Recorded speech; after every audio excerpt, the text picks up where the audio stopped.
Il est 20 h, bonsoir à tous, voici les titres de l'actualité de ce vendredi. Elle avait 114 ans, la doyenne des Français et même des Européens vient de disparaître. Le destin de Marie-Thérèse Bardet, question ce soir sur notre espérance de vie. Jusqu'à quel âge allons-nous vivre dans les années à venir, mais aussi dans quelles conditions? Merci d'être avec nous. Elle avait fêté ses 114 ans le 2 juin dernier. Marie-Thérèse Bardet est décédée aujourd'hui alors qu'elle était, je vous le disais, la doyenne des Français et même des Européens. Avant de s'interroger sur cette longévité, cette espérance de vie, nous avons imaginé ce qu'a pu être l'histoire d'une vie qui a duré 114 ans. Romain Boutillier. Elle avait connu la célébrité sur le tard. La voici Marie-Thérèse Bardet, devant les flashs et les caméras. Ce jour-là, elle devient officiellement la doyenne de France, la 6e personne la plus âgée du monde. Et son fils, Léon, 90 ans, en était le premier surpris. Je ne la voyais pas aller jusque-là. Surtout qu'elle se plaignait tout le temps, ça ne devait pas... J'irai pas loin mon gars.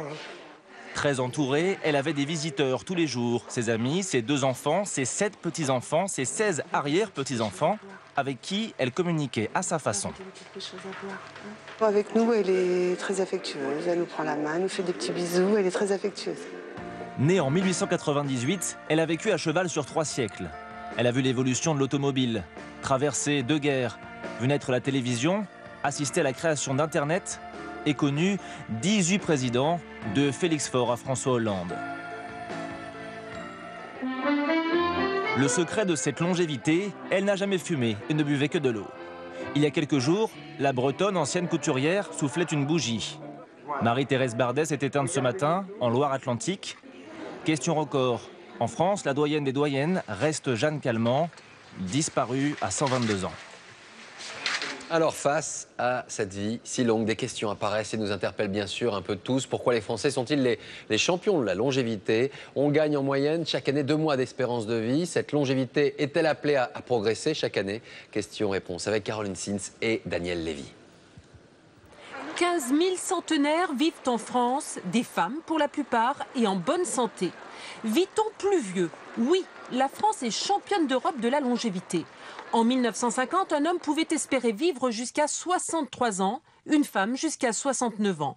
Aujourd'hui, l'espérance de vie des hommes est passée à 78 ans, celle des femmes à 85 ans. Une longévité très inégale selon les classes sociales. Un ouvrier vit 6 ans de moins qu'un cadre. Quelles sont les raisons de cette longévité? Le mode de vie, l'hygiène, l'alimentation, mais aussi les progrès de la médecine permettent de vivre plus vieux. Mais pour vieillir en bonne santé, il y a d'autres secrets. Il y a sûrement un peu de génétique, il y a sûrement beaucoup de bien vivre, de bonne humeur et pas mal de chance.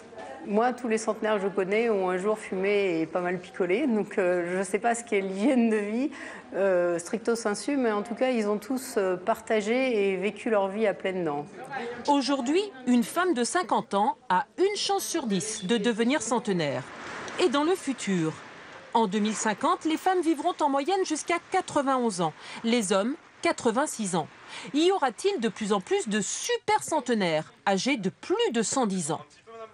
C'est impossible à dire, mais une personne très âgée qui n'a pas de maladie grave, genre Jeanne Calment, si vous la protégez à l'extrême durant des mois, des semaines, des années, il est possible que vous retardiez tellement sa mort que vous ne savez pas jusqu'à quel point, n'est-ce pas, vous pouvez le faire.